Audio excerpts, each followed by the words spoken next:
Hi, everybody. My name is Rebecca Eaton, and I am from New Haven, Connecticut. I've actually lived in Connecticut all of my life, and I'm currently a program manager that oversees a crisis and respite facility as well as a hospital divergent program. So right now, two programs. I do work with the homeless population that battle, of course, homelessness, substance abuse, and mental health. I've actually been at this current job in this field specifically for about 6 years. And crisis is very much fast paced, high turnover, and so far I love it. Um, and so, what is something useful that I got out of the previous course?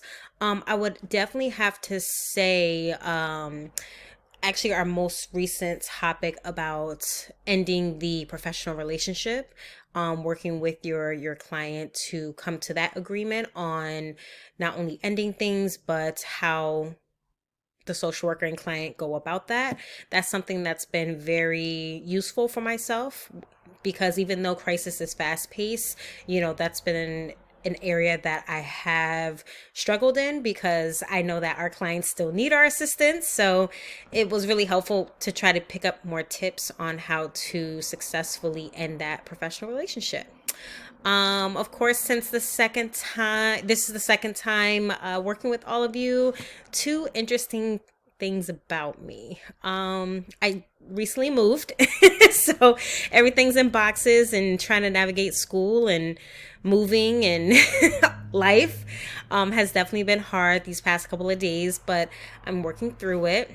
And another interesting thing about me, I love to travel.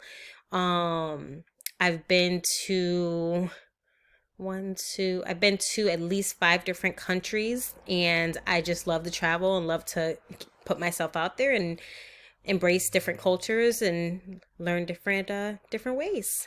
And then what do I hope to kind of get out of this course? Honestly, the same thing some I hoped for in the previous course is just to learn more about theories and how I can actually apply them as a professional. Just continuing to pick up helpful tips, so that I can grow a stronger rapport with clients and better service them. So look forward to working with all of you. Thank you.